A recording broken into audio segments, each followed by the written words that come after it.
আপনারা তো হালুয়া খেয়েছেন অনেকে অনেক রকমের, সুজির হালুয়া, গাজরের হালুয়া।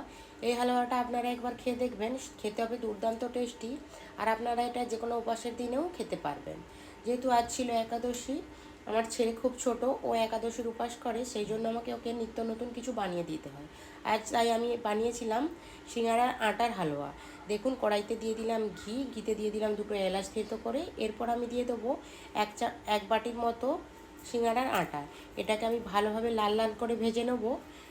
দেখুন, ঘির সাথে ভালোভাবে মিক্স করে নিলাম। এর মধ্যে দিয়ে দিলাম এক বাটির মতো চিনি। চিনিটাও আমি এর মধ্যে মিক্স করে নেবো। আর যতক্ষণ না লাল লাল হয়ে আসে ততক্ষণ আমি এটা নাড়তে থাকবো। এরপর একটা বাটিতে আমি 2 বাটির মতো গরম জল করে নিয়েছি। গরম জলের সাথে কিছুটা পরিমাণ চিনিও অ্যাড করেছিলাম, ওটা আমি এখানে মিক্স করে দিলাম। মিক্স করে ভালোভাবে নেড়ে চেড়ে নিচ্ছি। দেখুন, কিছুক্ষণ নাড়ার পরেই এর মধ্যে আমি টেস্টটা একটু বাড়িয়ে তোলার জন্য অ্যাড করে দেবো কি সামান্য পরিমাণ দুধ। দুধটা অপশনাল, আপনারা দিতেও পারেন নাও পারেন। তো দুধ যদি আপনারা অ্যাড করে দেন তো টেস্টটা আরও বেড়ে যাবে, সেই জন্য আমি অ্যাড করে দিলাম। এরপর আমি এটা আমার নেড়ে চেড়ে নিয়ে ভালোভাবে এরপর আমি নামিয়ে নেব। নামিয়ে নেওয়া হয়ে গেলে এরপর আমি ওপর থেকে কিছুটা গার্নিশ করে দেবো ড্রাই ফ্রুটস দিয়ে। দেখুন, এইভাবে আমার হয়ে গিয়েছে।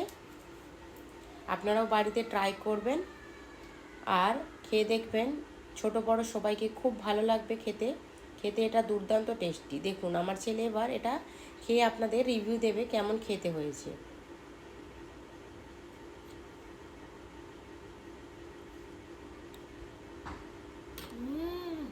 So yummy. ভিডিওটি দেখার জন্য ধন্যবাদ। সবাই ভালো থাকবেন।